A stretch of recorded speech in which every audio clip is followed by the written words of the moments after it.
check the mic in the question aspects. There's a story behind that too. That's my handle, check the mic. But what an honor to be here and to see so many familiar faces and get chat notices. Already got one from Doc, so thanks Doc for sending that note, and Jim and Steve Sweeney, John Sutherland, Al Estes, and I'm sure there's others on here that I know. But honored to be here. And I know you're probably wondering, why or how did Mike Black get chosen to do this. I'm going to tell you that story between me and Jim Appleyard before I get started.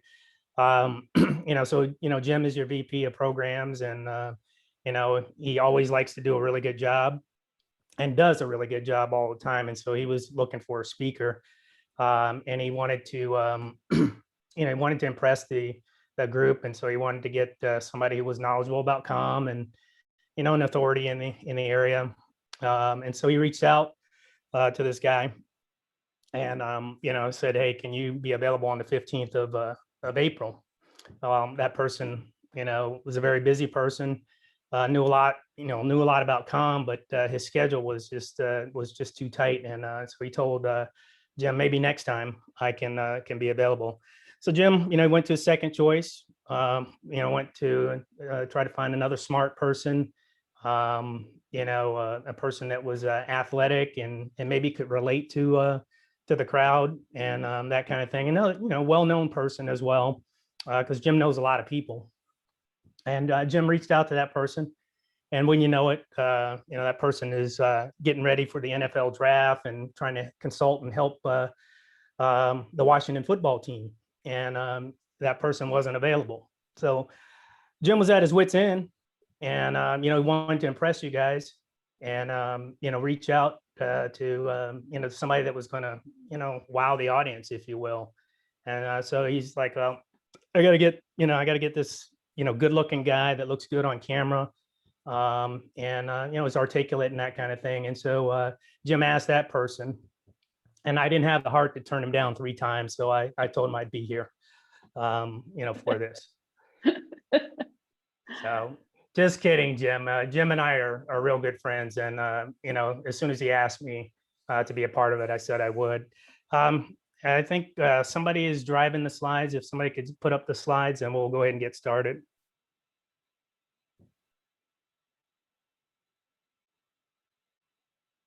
I think Jim's working on it. Okay. For the August of this year for the MDSOC final integration.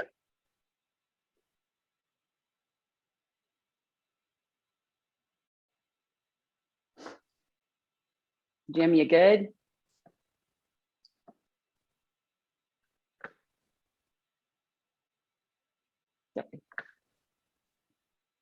I had to recover from all that. So I delayed just to make a pregnant pause, but you go right ahead there, Michael. All right. Hey, sorry about that. No issues. This is a combined combat comm event here with the Third Herd and the Fifth Mob working together. So definitely appreciate the support, Jim. And it's just like old times where our units will work together in a contingency environment. So honestly, real happy to be here and be a part of this. And I'm just going to talk a little bit about some small business challenges and some solutions, and then really entertain some questions. I do have a couple of things that I call Mike's morsels at the very end. It's more so leadership related as opposed to directly communications, electronics related, but it's something that still applies for me in my practice today. Next slide. Okay, so agenda. Tell folks what you're going to say it, and then tell them what you said. I think that's what they taught us in briefing. I'm going to talk about my path to small business because I think that's important for you to know about me. I'll briefly mention, just some small business challenges. Not going to go into depth about those because there are many challenges. I really want to concentrate on solutions. And I'll talk about 3 different programs that I've had personal experience with as a small business that have helped me in many different ways. I'll give you a few quotes at the end that I've learned along the way from different people that have talked to me about small business, and then I'll hit what I call Mike's morsels. Next one. Okay, so my path to small business. So, I spent 26 and a half years in the Air Force, and that's what the front and back of that coin is, starting out at the academy in 81 and finishing up at the White House in December of 2011. And so I had to figure out what I was going to do when I retired after 26 and a half years. And so I broke it down into two areas. I said, am I going to do government or am I going to do private sector? I figured that I could always come back to government, to some government agency in some capacity, whether it was back as a permanent civilian or maybe as an appointee or something like that. But I knew that I could always come back and do that if I wanted to. So I chose the private sector. And then from there, I had to decide if I was going to do a nonprofit or for-profit. And once I decided to go for-profit, that's the arrow going, up after I hit that road sign there. I had to decide if it was going to be a small business or a large business. I figured that I could always go large business again, and something I could come back to. But I really wanted to be a part of an organization, something like a squadron, because that was just my favorite time in the military. I got the command a couple of times, and that's an organization where I believe you have the most control and the most flexibility of doing things and accomplishing the mission. And so I chose small business. I first went to Premier Management Corporation, which is an 8A company, also service disabled vet. I was the chief operating officer there. Then I went to JMA Solutions, 8A company, woman owned and service disabled vet. And I was the chief operating officer there. So you kind of see the theme there. I'm kind of typecast like an actor to do chief operating officer kind of stuff. And then I finally 3 years ago went to Concise Network Solutions, and again, former 8A company, service disabled veteran owned company. So that's Mike Black's path to small business. Next one, please. So here are the challenges. Again, I'm not going to go in depth. I'm just going to list them. You guys are probably familiar, especially some of those that are in small business. But even if you're not in small business, if you have small business partners, you probably have heard them talk about this. There's only one federal acquisition regulation. There's not a separate one for small businesses. So all the things that apply to large businesses apply to small businesses, and some of them are, can be challenges for small business. Cash flow is obviously a challenge for a small business. Don't have a bunch of people sitting on the bench. Don't have a lot of base plus X amount of year contracts. So working that cash flow. Always looking to mitigate risk, whether it's personnel, financial, or your customer. Subcontract goal adherence. What I'm talking about here is if you're partnering with a large company and let's say they've got their subcontract goals that they've committed to win the contract, but maybe after the contract is won, you experience maybe they're not adhering quite to that. And the government has taken some action on that. They're auditing these contracts and contractors to make sure that folks are adhering to the subcontract goal. I know it doesn't happen with anybody that's here on that's part of a large business, but one of the worst things you can do to a small business is use their logo in winning the proposal and say that you're going to have a service disabled vet or 8A or hub zone or some other socioeconomic status, and then not give them any work share once the task orders or the work come out. Balancing quality and growth, again, just another challenge that you have, making sure you have good people, but also making sure that you can grow. And then the infamous CMMC, which is going to apply to anybody that's first doing business with DoD, but we think that's going to be applicable to to all agencies down the road. Next slide. Okay, so here's where I'm going to start talking about three solutions that I'm most familiar with. One is called the Veterans Institute for Procurement, VIP, and it's sponsored by the Montgomery County Chamber Community Foundation, MCCCF. It is a free program for for veteran-owned companies, and I say free with all capital letters, even though I didn't write it out with all capital letters there. It doesn't cost you anything at all except for the travel when they were doing it in person, but now they're doing it virtually. but they were doing it in person here in Montgomery County. And so they'd even put you up at the postal training facility in Maryland. But what a wonderful course, 27 hours of comprehensive instruction from, all the things you need to do about, learning how to write a proposal to finance, to consulting, to HR, and they bring in tons of experts in there to teach you. And it's about, 9-hour days of actual instruction. And then, there's other things going on with some of the different socials, and there's always learning and instruction going on there. But I'm a graduate of all of their programs there, and some of you on the horn may have been through what they call VIP Start, VIP Grow, or VIP International, and now they've got an aerospace course that they're doing. And again, today they're doing them online, virtually. But I can tell you that those programs really helped accelerate growth. A tremendous amount of relationships that I have. Ton of people that I know that are graduates of that class. And then they have this thing called the VIP Marketplace, which is a portal of these companies where they share information.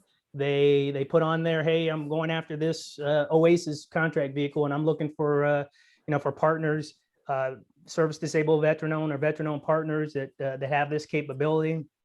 Some of the large corporations, which I'll talk about a little bit later, actually use this VIP Marketplace to choose their small business partners. But I'm a huge advocate of this program. I go back and instruct for them. And in fact, I was on a conference call this morning with them for one of their fundraisers. But a huge benefit to a small business, particularly veteran-owned small business. Next slide. So here's an example of something that comes from Lockheed Martin, and I'm going to highlight them because they really use this portal.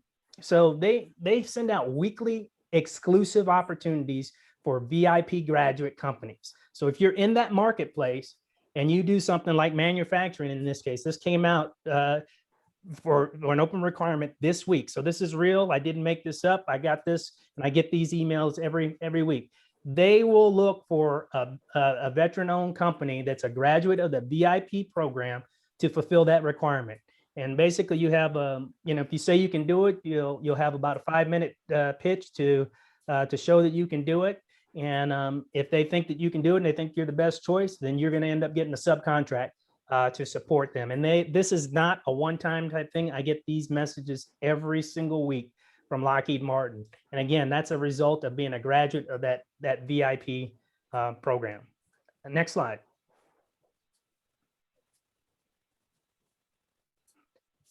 Just a couple of stats from them. They're up to almost 1,700 graduates of the program. They've done some surveys with graduates, and I think they surveyed about 1,000 of those graduates. And the word is that after the first year of graduating from that program, they've increased their revenue by 63%. And then after 2 years, 224%. And I can attest to that. The first company that I was at, Premier Management Corporation, we started out with about 40 people when I was there, and we're doing about 5 million in revenue. After 4 years, and after going through all of those courses at VIP, we had the company up to about 225 people, and we were doing about 35 million in revenue. And I don't say it happened because of me, but everybody in the company worked for me except for the CEO and the controller or the CFO. And we were able to build a company, in large part due to things that I learned in VIP and in relationships, which I'll hammer on later. A couple contract examples: a VA Vector vehicle. 1/3 of the winners on that were VIP graduates. Also with the Center for Medicaid and Medicare, a government-wide acquisition vehicle called Spark. In the service disabled and veteran-owned category, over half, 4 of the 7 winners were VIP graduates. And then in 2019, the Inc. 5000 list actually featured about 21 VIP graduates. Next slide. This is just a picture, sometimes worth 1,000 words. I'm in the middle, just over the shoulder of Senator Cardin, but that's now Senator Von Hollen. He was congressman back then, but we spent a day with these folks talking about legislation that affected small business. I mean, a full day with two folks that are on small business subcommittees and telling them our pain points and telling them what we need and that kind of thing. This is, again, all as a result of being part of that VIP course. Now, I said I was a graduate of all the courses. I stay engaged. Barbara Ash, who's in the front row with the blue dress, complete blue dress on, is the executive director of that. And I stay engaged with Barbara, and she invites me back to all things VIP. And again, I say I instruct back at that course. And so I've had a chance to directly engage congressional folks about small business, again, as a result of the VIP. Next slide. Here's another program that you may or may not know about. There's an organization called Minority Supplier Development Council, and it's a nationwide type council, but they have regional offices. Well, this one in Dallas-Fort Worth, they had a mentoring program. Now, I'm in Washington, D.C. I'm not in Dallas-Fort Worth, but my company is part of the Minority Supplier Development Council. We heard about a mentoring program that they were doing, and the mentor was going to be a company called Ericsson. Well, Concise Network Solutions, we do turnkey networks, we do distributed antenna systems, we do a lot of stuff associated with telecommunications and with the type of work that Ericsson does. Once I found out about this program, I found out how to become to become a member of the Dallas-Fort Worth Minority Supplier Development Council, and that was just simple of just not really even transferring, but just extending the membership that I already had with them. And then I started talking to the leaders of the program with the Minority Supplier Development Council, and then we had already had a relationship with Ericsson and been talking to them, and I found out who the executive sponsor was in Ericsson and who the program manager, if you will, that's David Gifford Robinson. And I worked it from two ends. I worked it from the Minority Supplier Development Council and then from Ericsson's end, and lo and behold, we were awarded that mentoring program. That's me and my CEO on the slide, and then Chantel Logan, who is the competency partner for Ericsson. Next slide. I'm not going to go into detail on these slides, but I mean, we sat down and had a meeting, and we talked about the awareness of the program, creating SMART goals, identifying these mentors, and measuring the goals that we had, implementing, and all that kind of stuff. So this is a real program, and a byproduct of this is that we actually were awarded a contract to support Ericsson in distributed antenna systems. Now, the other thing that I did with this is Ericsson is a big supplier to AT&T, and AT&T is a strategic partner of ours. And so I asked Ericsson to put us on some of the work that they have, or consider us for some of the work they have supporting AT&T. And so kind of get double bang there. I'm supporting Ericsson, but I've also got a strategic relationship with AT&T. And so I attacked this twofold with this program. Next slide. Again, I just put this on here just to show you that we actually did look at specific, measurable, attainable, realistic, and relevant, and time-bound goals. And we had to identify all of that, us as the mentee, present that to Ericsson and what we wanted to do. And we have monthly check-ins that are scheduled the first part of every month to go over how we're accomplishing that. And that's not the only time that we get together, but those are on the calendar as recurring events. Next slide. For the women-owned businesses out there, there is a special program called the Women Veteran-Owned Small Business Initiative, WVOSBI. And the reason I put this on here is because the person that runs that program is a retired 06 services type for those that were in the service when I was in. I think that's FSS now. But anyway, Michelle Garner-Entz, retired 06, runs that program. Somebody I knew before I retired, and actually a mentor of mine, a few years ahead of me in the service. Well, she runs that program. And I became interested in that program because I knew a lot of women business owners. And this is a program that's new. They've had one cohort where they are looking to really make women-owned veteran small businesses, or women veteran-owned small businesses, contract ready, and get them contracts with the VA. You know, the VA basically says if a veteran-owned business, if two veteran-owned businesses can do the work, then they basically have to give that work to a veteran-owned business. And they leverage, you know, intellectual capital, expand and enable access, increase the utilization of women veteran-owned small business, and then the collaboration amongst the women-owned companies and amongst the large companies that support that. And you know, for Doc, Verizon is a big sponsor of this program, so they put a lot of time and resources into to supporting this program. Next slide. These are the other agencies that they are, or women's organizations that they collaborate with, and you know, it's again with the VIP that I mentioned earlier. But all of these women veteran alliances and organizations are involved in supporting this program. And I've talked to, I know probably half of the cohorts that graduated from the first program. I've worked with them, partnered with them in the past, and to a T, all of them have said this is one of the best programs that they've ever been through.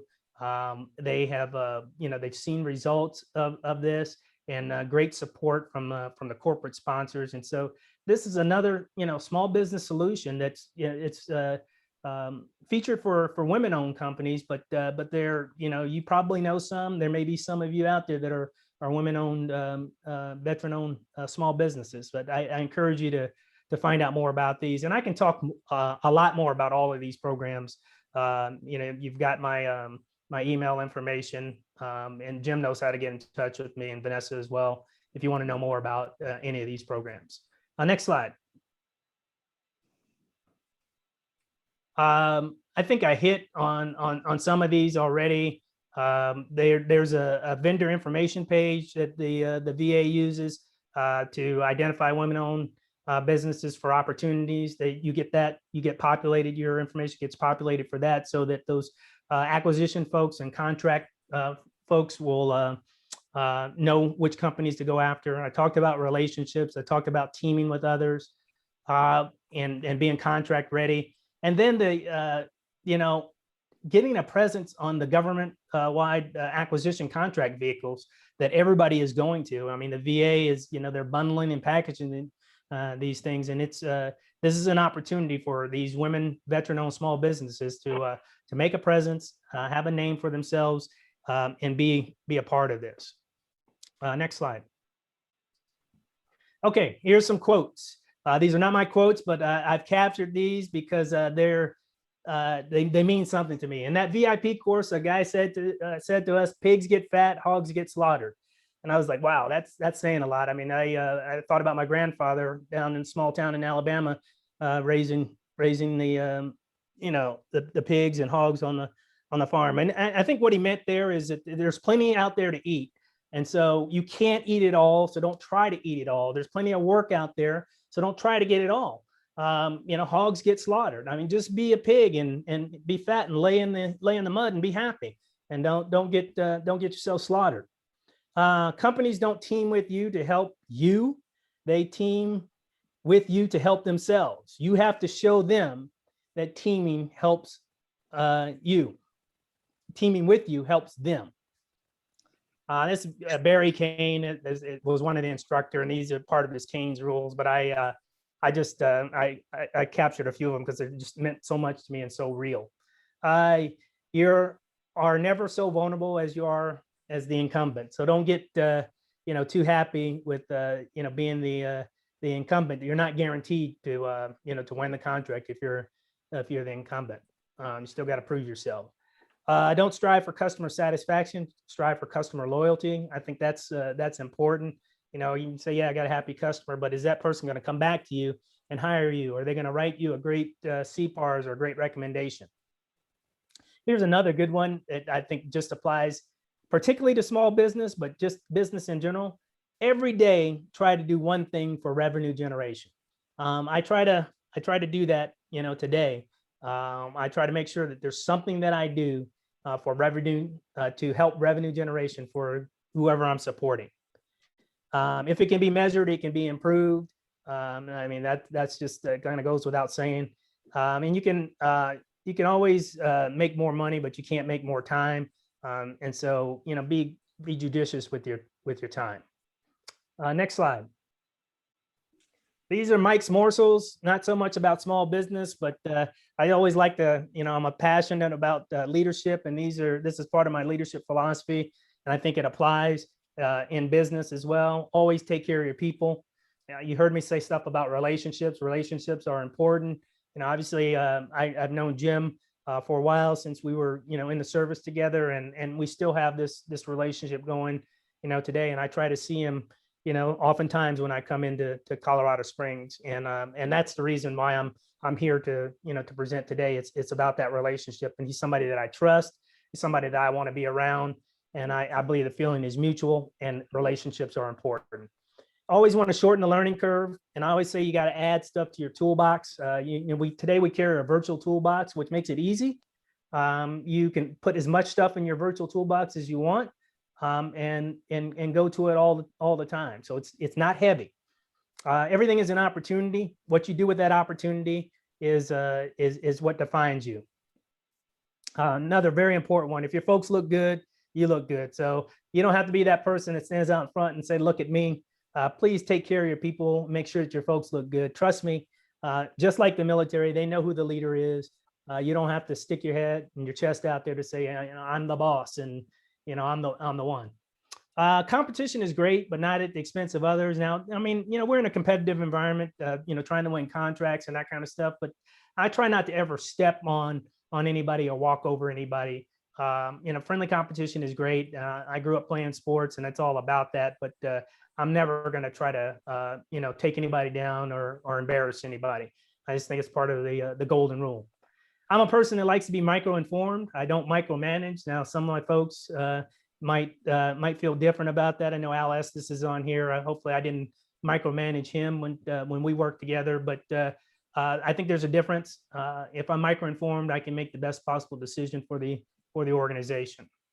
I never want my boss to schedule a meeting for me. So, back when I was in the service, Combat Com, and they would say, "Hey, Dave Schreck wants to meet with you." I mean, that's a non-starter with me. If my boss wants to schedule a meeting with me, that means he or she knows more than about the issue than I do. And I want to be scheduling the meeting for my boss. And I apply that same concept today. For me, meetings shouldn't last longer than an hour. I always tell folks, if you got to meet with me more than an hour, you are not ready to see me. So go back to the drawing board. News is news. It doesn't get better over time. So just give me the news. I hate it when people say, "Hey, Mike, I got some good news and some bad news." I mean, just give me the news. Michelle, Malia, Sasha, and Mrs. Robinson. I have this on here. This is from my time at the White House. I told all the folks at White House Com that those folks matter. And I asked them, at newcomers, who knows who Michelle, Malia, Sasha, and Mrs. Robinson are? Well, Michelle's obviously the president's wife. Malia and Sasha are the children. Mrs. Robinson is the mother-in-law. That's Michelle's mother. She lived at the White House. You guarantee things that were important to her were important to President Obama. So I just use that as a kind of a little cliche that, make sure you know everybody that you're supporting. Never give anybody any ammunition. I tell this to my son all the time. He's at Schriever, first lieutenant in the Space Force, soon to be captain next month. But I always tell him, don't ever give anybody any ammunition. And then finally, something that I've done since I've been in the military is I've created a vision board. That's something my wife has done, scrapbooking and all that kind of stuff. And so I challenge folks to create a vision board. Next slide. That's my vision board. Check the mic. I made that vision board in January of this year, completed in January of this year, just cutting out things out of a magazine. And that's the things that I'm focusing on, this year. It's in my office. I'm looking at it right now, straight ahead. I can tell you everything on there and what it means. And I'll be happy to talk in detail about that. But those are the things that I'm focusing on. People that have worked for me before know about the 5 F's that I have: family, fitness, flying, fairness, and fun. You can kind of see that all over that with the family down in the middle. Those are family pictures down the middle and the bottom. Fitness, physical fitness goes without saying, but spiritual and mental fitness are important. Flying is the primary mission of the Air Force. I just correlate that to, the primary mission. As a leader, it's important to be fair. It's also important to be perceived as being fair. And then finally, you have to incorporate fun into your activities. It's not all work and no play. Next slide. Okay, so that really concludes the presentation for today. I want to thank Jim and Vanessa and the Rocky Mountain chapter of AFCEA for the invitation. Hopefully, I left you with a few nuggets about small business. I'm happy to entertain questions, and I think I got one more slide. All right, Jim, I will see you in May when I The come bar out. is open to you, young man. So I told you relationships are important, and that's from visiting Jim in November of 19. He's got quite the collection of bourbon, and that's not the only reason I'm coming back, but it's a good reason to come back. All right, I'm happy to entertain questions. Jim Appleyard. Yes. Mike Warner, how are you, sir? Did you need me to go from now? I got my cue. Thanks, Mike. We talked about a couple things, a little bit about your personal business. Someone had asked, does Concise Network Solutions sub under large corporations? Normally, direct competes, or a little bit of both? So we do a little bit of both. I mean, we have some prime contracts. We've been a prime contractor to the VA and the Social Security Administration and the Navy, doing infrastructure cabling. We've worked at the second support center at the Social Security Administrations in North Carolina, doing all of their cabling.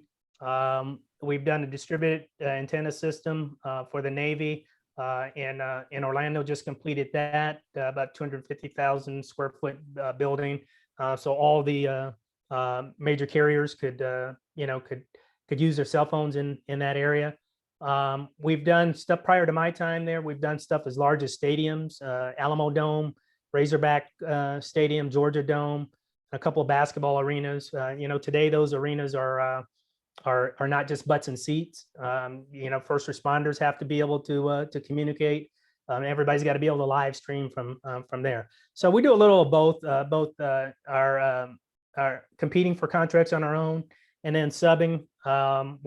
We like to work with the major carriers, AT&T, Verizon, Sprint, and T-Mobile, because that's where our work is aligned in a lot of stuff that they do from a telecom standpoint.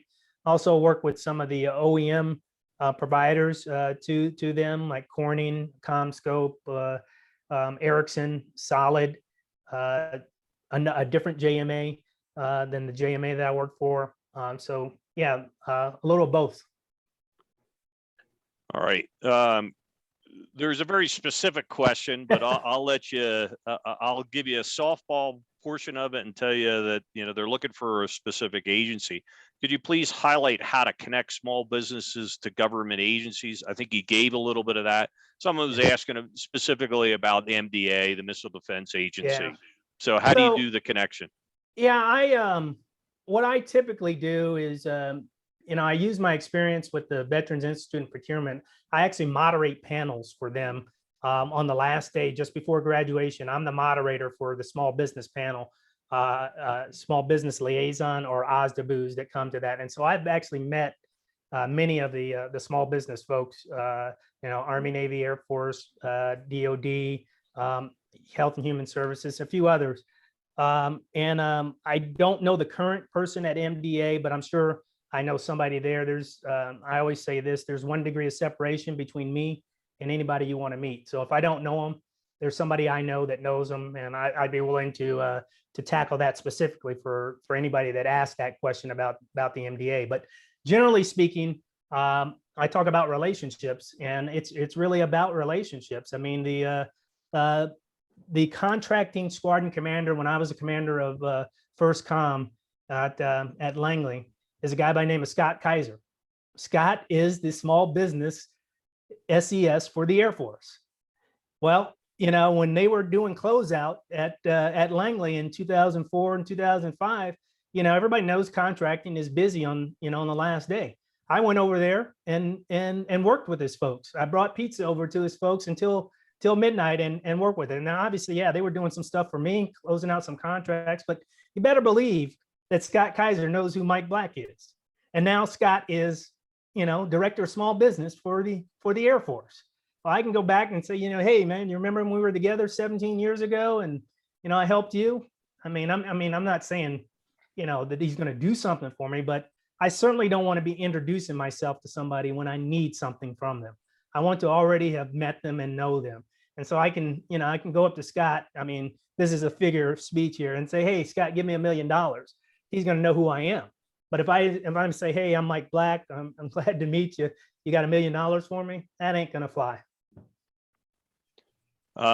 Third question, what are the biggest challenges you personally are facing in the current situation that you're in? Yes, my current situation. Good one there, Jim. The pandemic has been a challenge right now. The buzzword is pivot. Everybody is pivoting to try to figure out how to adapt. So that certainly has been a challenge, and I would be lying to tell you that it hasn't impacted our way of doing business. One of the general challenges I had though was when I first came in, and I'm used to making decisions and running an organization. And I remember I made a decision when I was at Premier, thinking I was making the best possible decision for the organization and the company.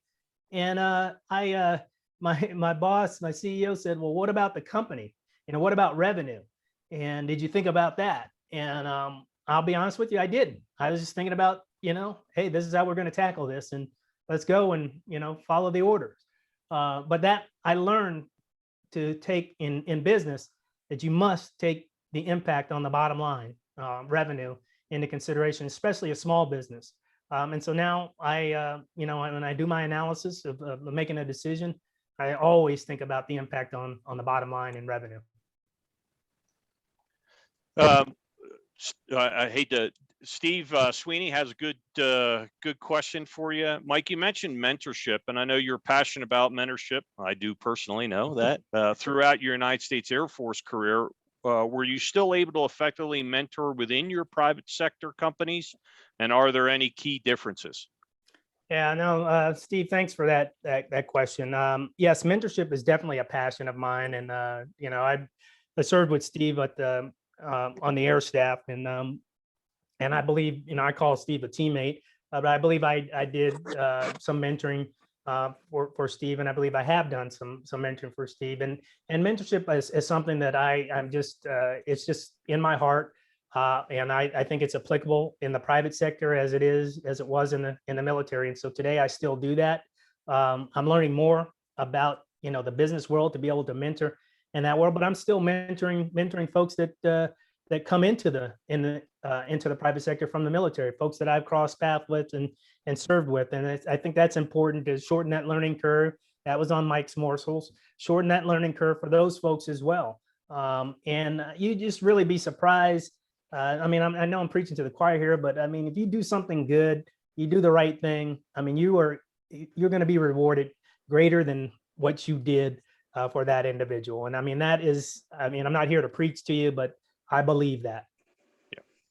Yeah. For those areas that don't have programs like the VIP program out of Maryland, what advice do you have for small businesses trying to break into the DoD market? And can other outside folks come into the VIP program? Yeah. So the VIP program is a program specifically for veteran-owned companies. So you have to be a veteran-owned company to do that, and you have to have a minimum, I think, of 3 or 5 employees to be a part of that. But if you're not, and say you're a small business, you certainly can partner with a veteran-owned company. And I'm a person, Lisa, and I've met many people like this that are willing to share, information, and I will share everything that I have learned from VIP to do that. But there are similar programs by other agencies or other organizations or other nonprofits that are looking to help small businesses in general, maybe Native American-owned companies, Alaskan-owned companies, Hub Zone, so different socioeconomic standards that programs have out there, the nonprofits have out there. There's other organizations like the Minority Supplier Development Council that do things. So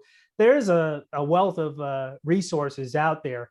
But the other thing you can do is partner with somebody, and partner with somebody that has been successful, and that's where that mentoring comes into play. I still get mentored today by folks that have been in the business longer than I have or know more than I do about business. And then also the large companies, folks that work with large companies. I mean, again, I said they're looking to meet their small business goals. I mean, don't be scared to reach out to those folks. Clinic. That's a very interesting clinic. One last from Doc. What's your secret for getting better looking every year? I want to know it too, Mike. So I'll give you the last, and then I'll give you your closing words. Okay. So, all right, Doc. Yeah, thanks for that. So on my vision board, I mean, I'm going to answer this truthfully. I mean, there was on the bottom, if you're looking at the vision board, the bottom left, there was a bunch of rings. I have an Apple Watch. I try to close my rings every day. My rings are 1,170 calories, doing some some fashion of exercise. My watch thumps me to tell me to stand up if I've been sitting for more than 50 minutes within an hour. So if it's 1 o'clock and at 1:50, if I haven't gotten up, my watch will thump me and tell me to stand up, and I do that so I don't get clots and that kind of stuff. And then I do at least 30 minutes of cardio every day. I'm married to a nurse. We shop at Whole Foods. So we eat a lot of organic and healthy stuff. And I walk a lot. I mean, it's getting to be summer and nice time. It's nothing for me to walk, 8 to 10 miles a day. And on my birthday, I walk whatever my age adds up to. So I'm 58. So on my birthday, that February 5th, I walked 13 miles. And it's not something that I just get out there and do. I've built myself up to that. If the weather's bad, I'm hopping on the elliptical for 99 minutes because that's what my elliptical goes up to. It only goes up to 2 digits, 99 minutes, but hour and a half, and burn those calories. And then, I got a son who's much better looking than me, and I'm trying to compete with him. All right, Mike, your parting last minute thoughts. Yeah. First of all, Vanessa and the Rocky Mountain chapter of AFCEA, thank you for all that you guys do. I have attended your bigger conferences in the past there at the Broadmoor. I think those are great programs. I see that you have great folks that come in there. Another friend of mine, Chad Radigi, has spoken there, and General Radigi, his dad, well, they're both generals, but 3-star General Radigi is in the area. He's a mentor of mine and really was the person that got me school and my first command. I want to publicly thank you guys for what you do in these programs. I think these are great. I think your topics are awesome, and I'm honored to be a part of it. The thing I'll leave you with, I told you Mike's morsels, relationships, and I think if I had to foot stomp something, it'd just be relationships. I mean, all of this stuff revolves around relationships. I've given you, 3 programs that worked for me, but relationships are important. And I still today, like I said, saw Al Estes on here. Al is one of my teammates at Combat Com. I mean, he's a person that I left the reins to when I deployed, when I was in command. He's a person I turned over the command to, and he was a captain back then, and we still have a relationship. We talk probably once a week, about things. And I gave him my Eagles when I retired. and because I knew that he was going to make colonel. But that's a relationship that I have and that I've established. And I said the same thing about Jim and you know, and the relationship that we've established over the years. And I do try to see him when I come into town. And if I'm in town and I don't see him, he lets me know because he Yes, I probably do. has seen my current situation and says, "Hey, man, you're in Colorado." Yeah, I was going to talk to you about that from last month, but that I'm going to leave it off there, buddy. I'll see you next month. Right. Vanessa, back over to you.